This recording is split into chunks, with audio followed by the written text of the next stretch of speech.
What's going on, everybody? Welcome back to another episode of the Atlantic Files, the number one podcast on the number one division in the NBA, brought to you by the Underdog Sports Podcast Network.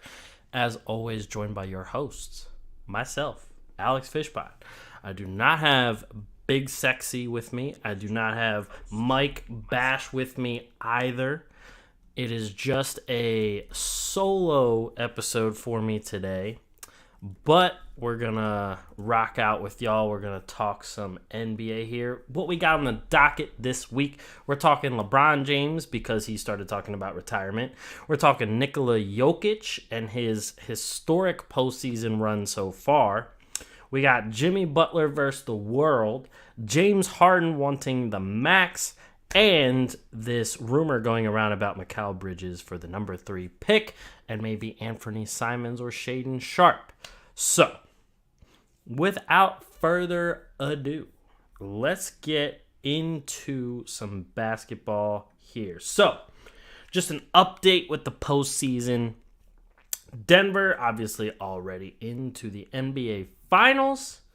Miami couldn't get the sweep done the other night, so they will be taking on the Boston Celtics tonight.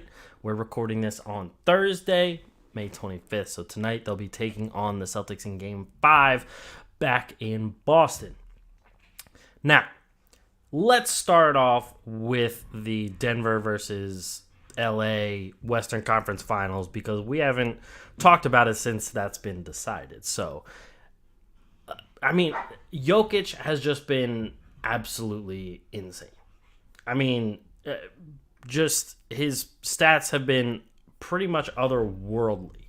In the Western Conference Finals alone, the man averaged 27.8 points, 14.5 rebounds, 11.8 assists, 1.3 steals, and 1.3 blocks, while shooting 50.6% from the floor, 47% from 3, and 77.8% from the free throw line. I mean, especially when you're talking about a center, you really can't you really can't even like make up numbers that are better than that. He is really proving that he can get what he wants. He can get the job done when it comes to the postseason compared to, I mean, his two counterparts in the MVP race this year, Giannis and Joel Embiid. Now, both of them, yes, they both got hurt in the postseason, but they still came up short in more ways than one. And meanwhile, Jokic is going up against anyone that the Western Conference throws at him. He's playing so well. He made Phoenix look silly. He made Minnesota look silly. And then swept the Lakers when everyone was crowning the Lakers as potential champions. I mean, they're like, oh, they got past the first round and they got past Memphis. Oh, they got past Golden State, so that means they must make a run. Like, all they have to do is get past Denver. It's just Jokic, and people just started acting like Denver was absolutely nothing. When they forget that Denver did get the number 1 seed in the West. And it's not for nothing. Then enter guys like Jamal Murray, Michael Porter Jr., Kentavious Caldwell-Pope is putting up some impactful games.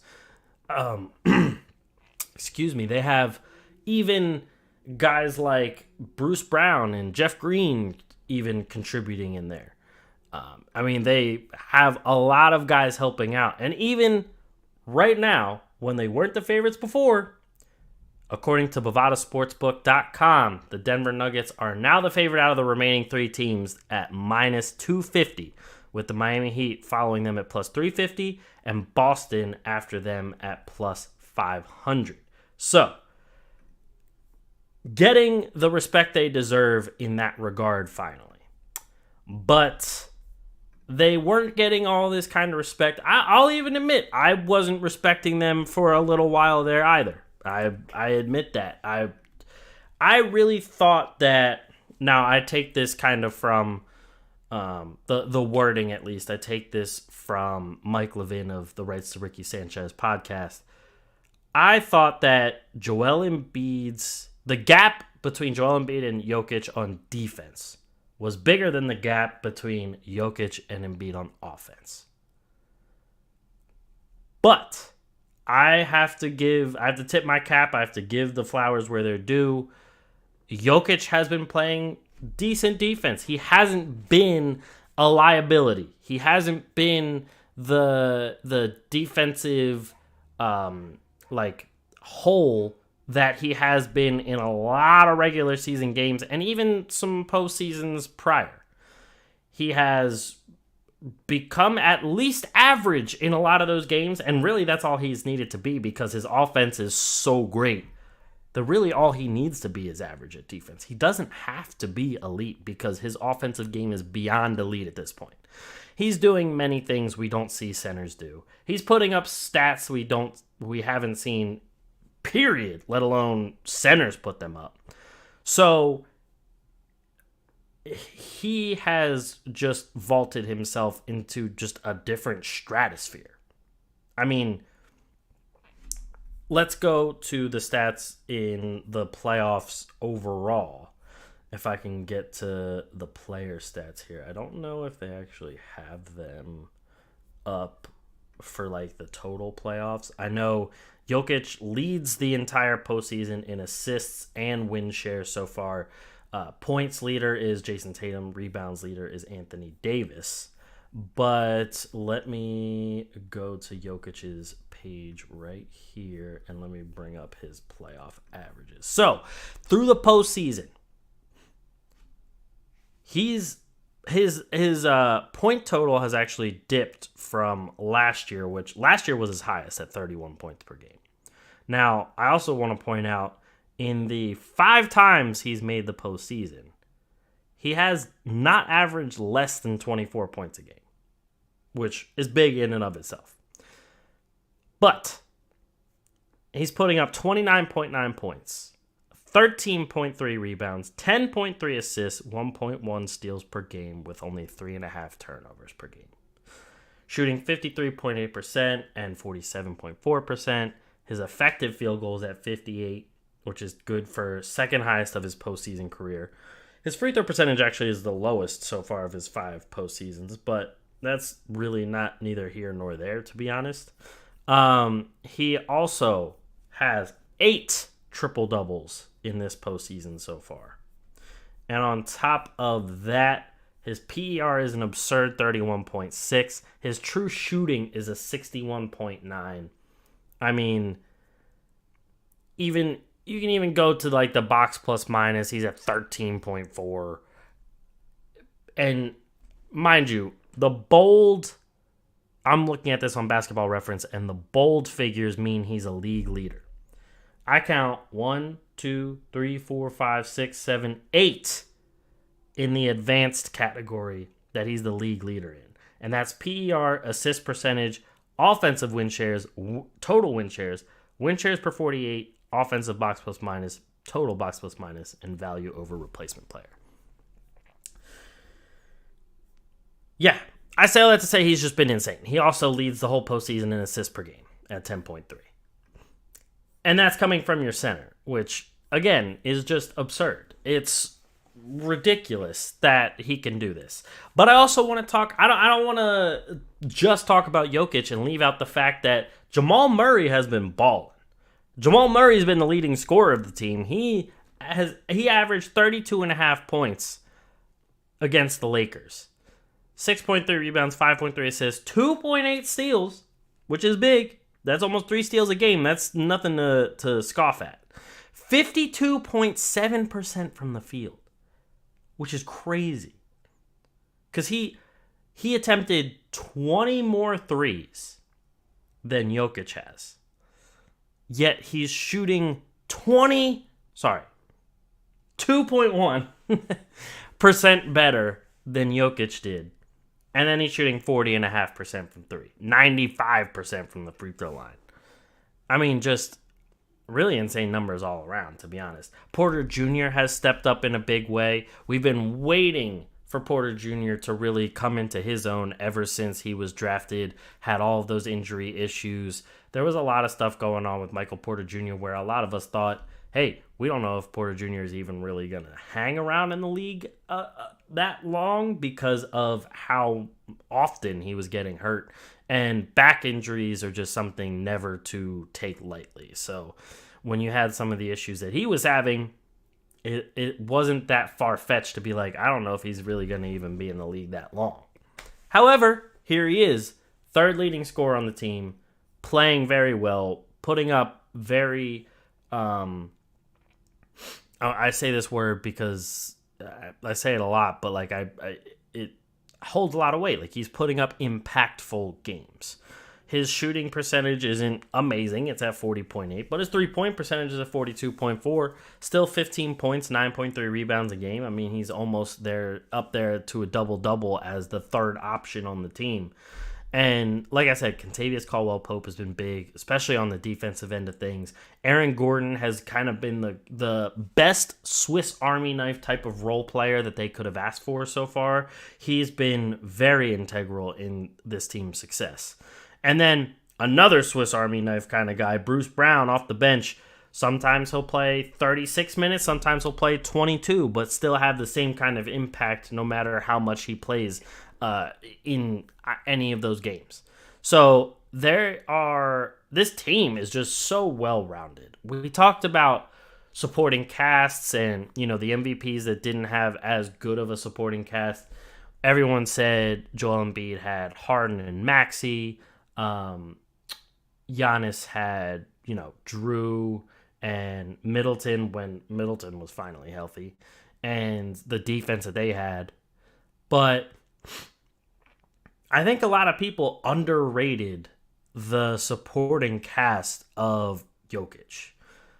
And they wanted to say, oh, look at his plus minus when he's off the floor compared to when he's on the floor, things like that. But we're truly seeing how good his supporting cast really is. We've seen Jamal Murray go crazy in the bubble before he got hurt and everything. So we knew his skill level was to a point that he could do that. He can have those type of games. He can put up a 50-point game. He can go crazy on offense and lead a team to a win. He has that potential and that skill level. But it took a while after that injury for him to really get back to that level. And I think we're seeing that really shine through in this postseason. And again, Porter Jr., another one. We weren't sure exactly where he was going to go with all those injuries, but now he's showing his importance to the team. Aaron Gordon is putting up, even though it's not his best statistical season maybe because of, he was the number one option on Orlando, so he was really getting anything he wanted there. But one of his most important seasons, one of his most useful seasons. Kentavious Caldwell-Pope. There's not enough that can be said about the guy. He was also a part of the Lakers championship team when they won. He knows how to make himself important on a team. So this supporting cast, I think, does get underrated a lot. However, Jokic's level of play is still just legitimately otherworldly. So both things can be true, where the supporting cast is super good and underrated, but Jokic is still that crazy level of MVP, just otherworld talent at the same time. And that's what gets you to the finals. That's what makes you sweep the Western Conference Finals and just be waiting and resting and getting ready for whoever you're going to play. To be honest, neither of these two teams left, other than Denver, really look like they're going to challenge Denver that much. At least not right now. Even Miami. So, before we get to Miami-Boston, I want to talk about the fact that after Jokic and company just took out the garbage and swept the Lakers, all of a sudden, LeBron's talking about retirement. There was nobody out there thinking LeBron was all of a sudden going to bring up retirement. Not a single person. Everyone was like, oh, LeBron's going to be back because he took this team this whole way with Anthony Davis's help, and They were underperforming for so long this season, but now, after getting to the Western Conference Finals and getting a whiff of that possibility again, knowing the competitor that LeBron is, not many people thought he was going to even sniff at retirement. But now he talks about it. He just hints at it. And that's when a lot of people brought up the fact that he loves controlling the narrative. Not a lot of headlines were made about LeBron getting swept anymore. The headlines now were, LeBron's considering retirement. He might retire. I see what he's doing. I see what you're doing, LeBron. I get it. I see the mind games. I see you trying to play chess while everyone's playing checkers. But we're catching on. We are catching on to your game because a lot of us sniffed it out. We saw the fact that, you're just bringing up retirement now because you don't want the negative press. Because after talking about retirement, he even said himself that he still feels like he's better than 85 to 90% of the league. So when you feel like you're that good still, and you're the competitor that you are, arguably the greatest of all time, the NBA's leading scorer, every accolade you can think of, and now all of a sudden you think of retirement. Hey, it's a good way to control the narrative. He did that. He controlled the narrative. He took away the negative press. Now it's all about his retirement and possible retirement. And, oh my God, he's not going to get to play with Bronny and this and that. Instead of, hey, LeBron just got swept. The Lakers got their ass kicked. We're not talking about it anymore. But it's the fact. The fact of the matter is they got their ass kicked. They got swept. And they got eliminated as they should have been a while ago. But they ran into some very good matchups. And they played well. They played well enough to win them. But now you face a team that's an actual championship contender. And you get swept. That's the difference. And that's all I'm going to leave that at. That's all I'm going to leave the LeBron talk at. So let me go over to Jimmy Butler and the Heat versus the Celtics. Now, for the game tonight, Boston is actually, according to Bovada, Boston is 8.5-point favorites to beat Miami. It is currently in Boston, so they do have the home court advantage. However, there was a stat that the Celtics actually have one of the worst home playoff records in the last recent memory. I think it was like last 5 seasons or something like that. They've lost 11 times at home in the postseason. Now, that's good in and of itself to be able to lose 11 times at home because that means you're going further, into the playoffs every time. So, good on you for being able to play that much in the postseason. But that doesn't bode well, especially, so if we think about it, the second round, 2 of the games they lost to Philly were in Boston. 2, they've already lost 2 home games to Miami. The only game they won so far is in Miami. So, I don't know. If I'm the Celtics faithful, I'm not super confident about it. I'm not sitting there and saying like, yeah, I feel good about Game 5, we're going to get it. But then Game 6 might be a little bit because it goes back to Miami. I'm still sweating a home game in Game 5 because they don't look that great at home all the time. I mean, there's some, don't get me wrong, there's some home games where they go crazy and the Celtics fans are going wild, it's bumping, like Game 7 against the Sixers. There are plenty of examples of that as well. However, with this Miami team, they even talked about like with the defensive schemes that they've come up with and the defensive looks that they've thrown at Boston. Boston said themselves, a couple of their guys said, we have to figure out how they're defending us. I think Jaylen Brown was the first one to say it. we have to figure out how they're defending us, because some of the time, like, we don't know how to beat this defensive scheme. And if that's one of your best players saying that, that's not great. I'm just going to throw that little hint out there. That's not great. So, again, I'm not super confident that the Celtics can get it done. And I think it's kind of crazy that they're 8.5-point favorites. Because, I mean, look, we saw ESPN give them a, 97% chance when the series first started.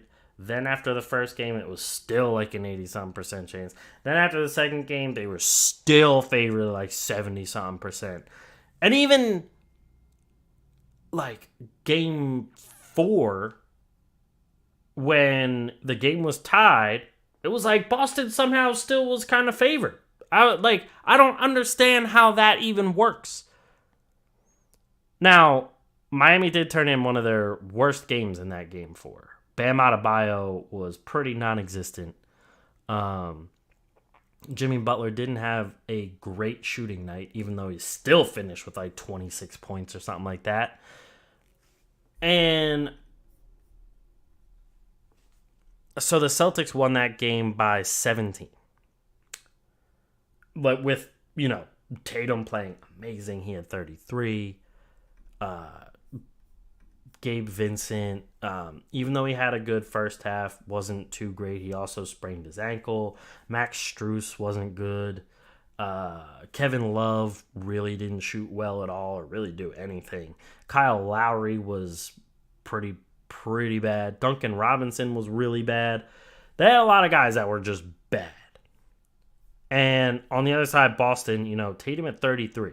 However, Jaylen Brown only had 17.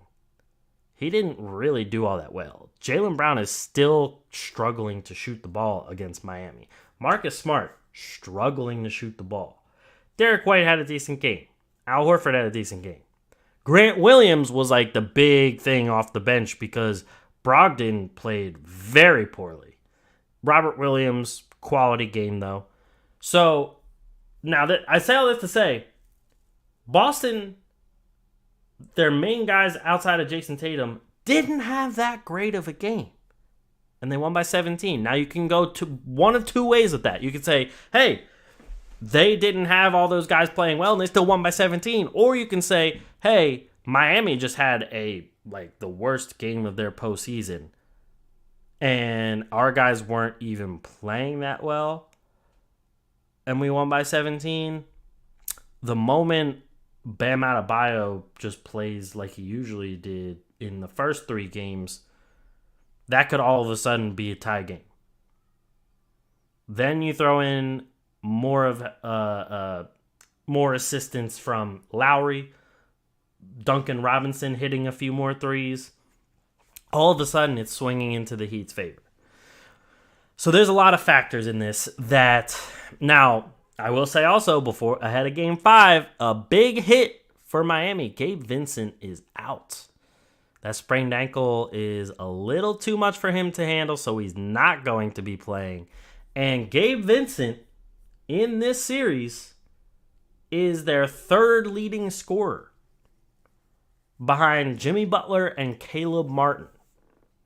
He has 17.5 points a game, shooting 57.9% from the floor, 50% from 3. The only one who really has been playing also otherworldly great when they really have been hit or miss all season is Caleb Martin. I mean, Caleb Martin's having himself an amazing series, such an impactful series.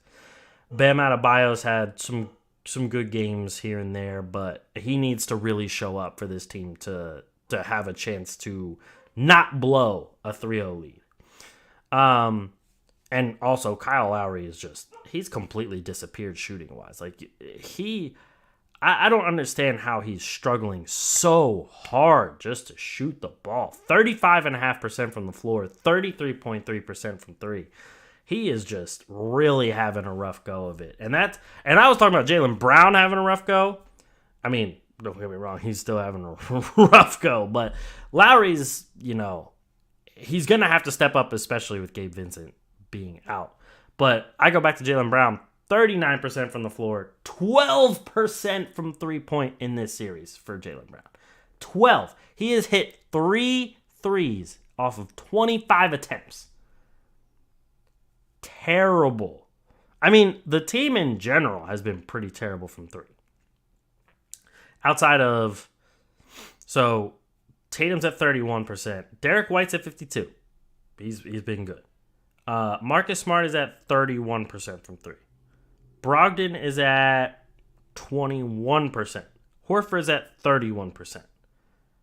And Grant Williams has been another one that's been pretty good. I mean, he's only taken 11 threes, so they just haven't, really turned a game other than game 4. But especially when you compare it against their series against the Sixers, yeah, they are shooting piss poor from three. Because you go back to the Sixers series, I mean, Tatum 36.8, Brown 43.2, Brogdon 52.3, Smart 34.1, Derek White 39.3% from three. Grant Williams didn't shoot well from three, but I mean, your top 4 shooters right there, all shooting 39 or more percent. I mean, that's a big stark difference from how they're shooting against Miami.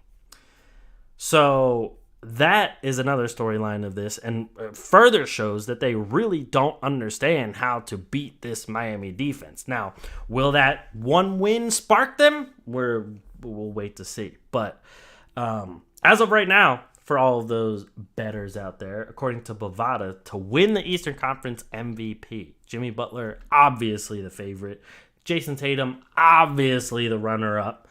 But I don't know, Bam Adebayo, if he has a really, really good game in this and really propels them to win, maybe he gets a little sneaky MVP in there.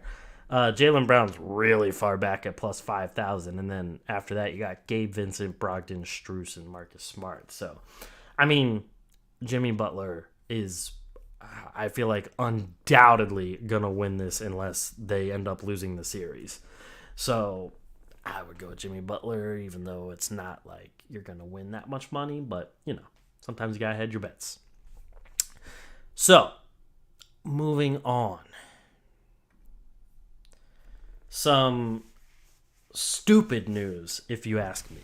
James Harden, with all this talk about going to Houston, it hasn't like officially come out, but a lot of people are just saying it's a power play. He's trying to milk the Sixers for as much money as he can. Is that surprising? Not really. Does he deserve that kind of money? Not really. And now it puts the Sixers in a strange predicament because the Sixers, say they let James Harden walk, they really don't have the cap to make many moves unless they trade away Tobias Harris. His contract is a little bit better to trade away because he's on the last year of it, so at least there's some wiggle room there. Probably attach, another player or a pick or whatever it may be, and maybe you can get off of that deal, and actually have some people that will actually be able to play in big situations. There's some rumblings, I guess you could say, about Golden State maybe looking to trade Jordan Poole. Maybe you pull off something with Tobias Harris and trading him away for Jordan Poole and, I don't know, other stuff. Not saying that that's really all that realistic because, Golden State probably would want a little more than Tobias or whatever the Sixers have to offer unless they're giving them, like, Tyrese Maxey. But at that point for the Sixers, that's not in your benefit either. So, yeah, there's a lot of things that Daryl Morey is going to have to look at here. And it's just absurd to me that after this season, James Harden can look at his body of work and say, I think I deserve the max for 4 years. Like, I'm sorry, but what were you watching this whole time? Are you only talking about the two big games you had against Boston? Are you not? Are you neglecting the fact that we have all seen you obviously lose a step? And if you've lost a step now at the ripe age of 33, we're supposed to be convinced that you're not going to lose another step next year? Or 2 steps? Or another step the year after that? That much money for that many years for James Harden is just insane.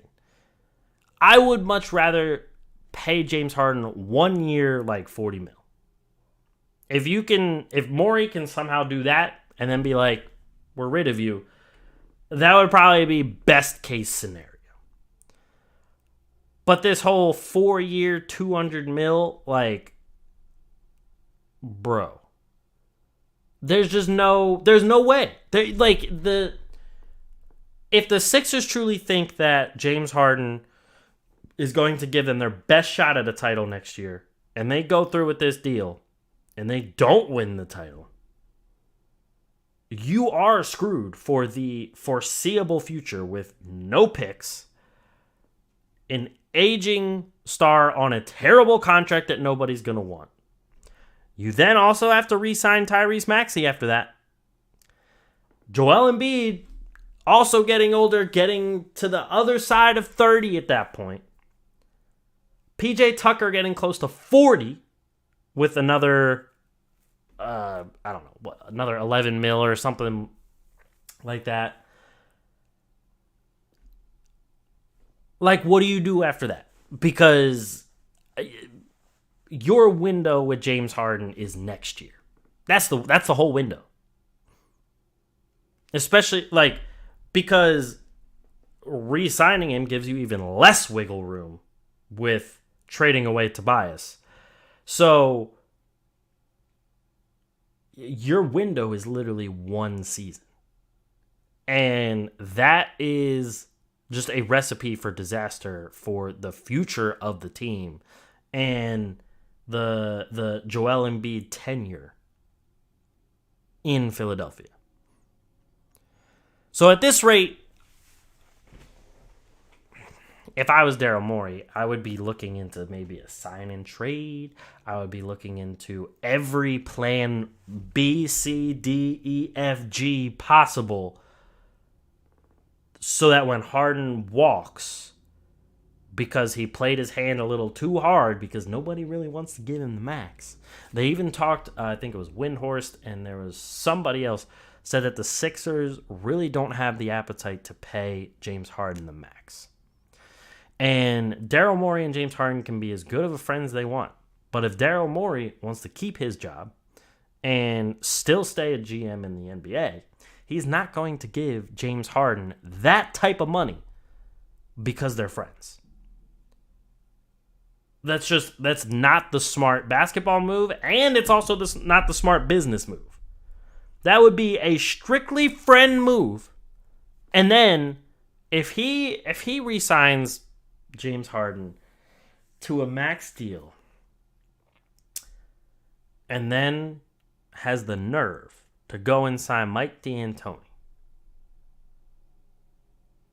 I might as well just start watching Houston Rockets games, because that's going to be the future Philadelphia 76ers in 10 years. If that is truly what is going to happen,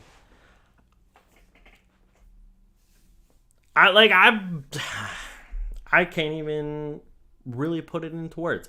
I'll say right now. So according to Bovada, they already have the odds for NBA champion of next season. The Sixers are 7th at plus 1,300. If it happens where they re-sign James Harden and then they sign Mike D'Antoni, I guarantee that their odds are going to drop like a brick. There's no way. There's no way in hell. And like I said, if he truly thinks that he's going to bring James Harden in and then just say, oh, yep, let me bring in Mike D'Antoni too, you might as well go get Eric Gordon. You might as well go get Capella. for the backup. Like, just fuck it. Go all in. Go all in with the whole Philadelphia Rockets. Just get everybody. Why not? Because we're obviously not being serious here. We're not thinking in terms of, oh, we're actually going to be a championship contender. If that's truly what's happening here. My guy Mario from Chile. What's up, man? He says, sup, my G. What's going on, man? For those of you who might be listening on our audio platforms, we go live with every episode on YouTube. So if you didn't know, now you know. Check us out on YouTube. We're at the Atlantic Files. So we're on there too. You can chat with us live as we talk about the topics of the week. So all in all, yeah, there's no way I'm paying James Harden that money. I could think of a lot of other people I'd rather pay that money to. And James Harden is not at the top of that list. I was already, if you guys go back to our previous episodes before the actual trade happened with Ben Simmons, I was not a fan of the James Harden trade in the beginning. I actually said that I wanted Tyrese Halliburton. I still stand by the fact that I want Halliburton. Halliburton gives you the better chance at longer term success.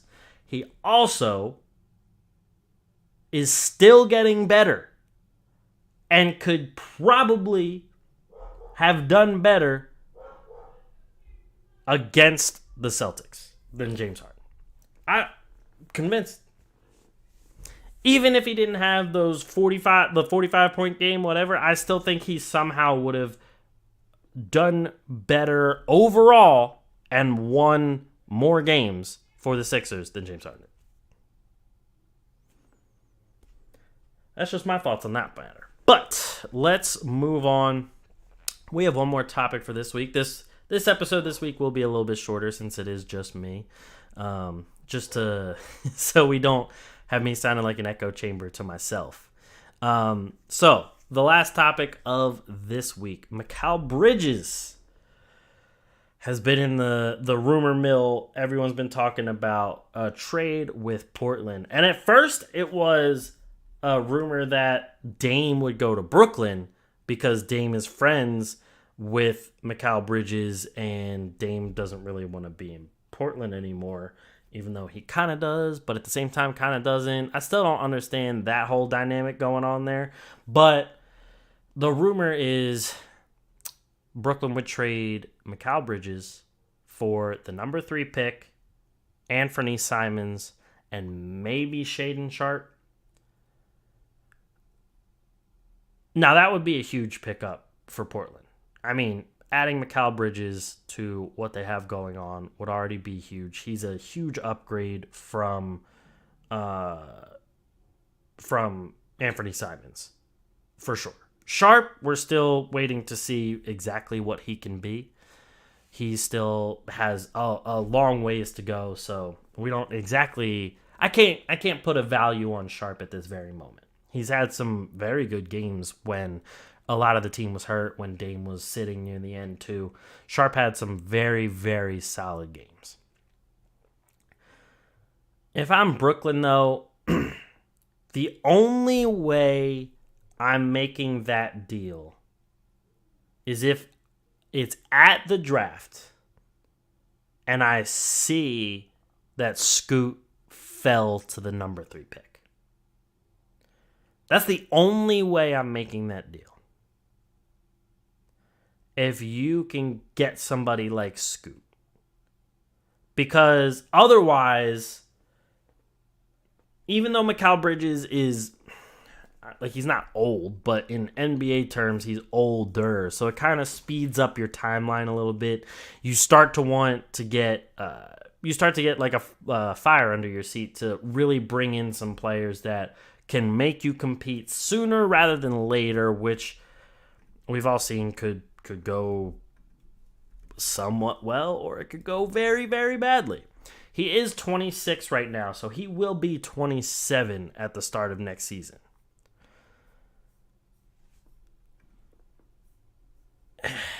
So you're just in that limbo.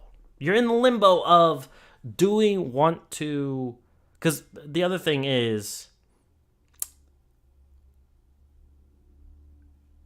the other thing I want to say is that you don't know with the current contracts you have going on, because Cam Johnson also is up for to get an extension or a new contract.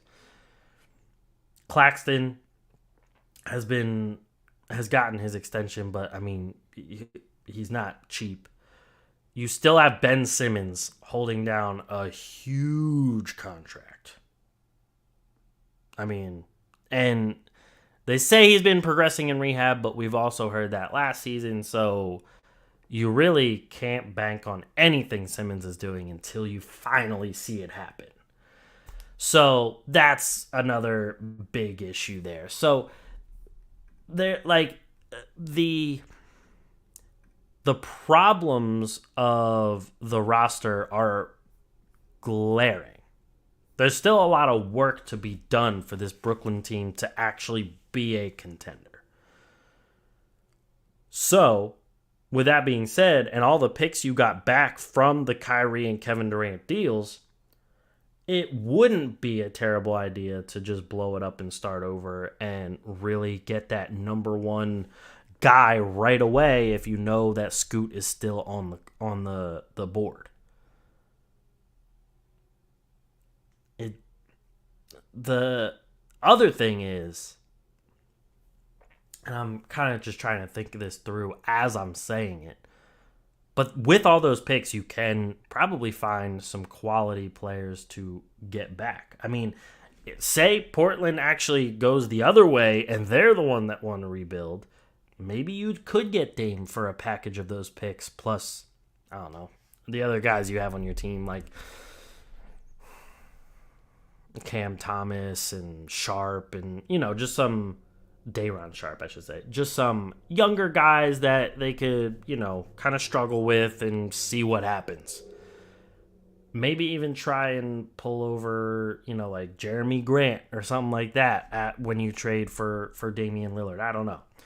But I feel like this whole thing with Brooklyn is a very big balancing act where one decision shows the hand of if they're trying to compete next season or if they're just going to, start gathering more chips. It's kind of a crapshoot. I would rather see Brooklyn try to go for it with Mikal Bridges because I think that they could be a very fun team. As of right now, according to Bovada, their odds are way down there, below even Oklahoma City and Toronto and Minnesota. They're at plus 8,000. Like I said, that could change quite easily with just one deal. So there's a lot of moves to be made still. There's a lot of movement in those odds still to come in this offseason, especially when free agency hits and we see who they give extensions to, who they give some contracts to. But I would like to see them try and compete and build that team with Mikal, maybe even as a number 2. But yeah, it's going to be just something to monitor as the offseason goes on. But that is it for me so that I don't repeat myself 500 times for all you listeners out there. So I appreciate you guys listening. If you, as I said, if you're listening on the audio platforms, you also like some video platforms. We are on YouTube at The Atlantic Files. Make sure you subscribe. Hit the bell below for notifications. Hit that like button. Leave a comment on any of your thoughts and opinions on what we talked about, or even just to say, hey, you guys suck, or hey, you guys are awesome. Helps us out with the algorithm for our videos and everything like that. We highly and very much so appreciate it. And for all on the audio platforms, please rate, review. That goes a long way for us. We're on Spotify, Apple, Google, anywhere you get your podcasts on audio platforms. We're everywhere. And we even have some video on Spotify now, so check that out as well. But that's it for us this week. Thank you guys for listening, and I'll catch you guys next week. Peace.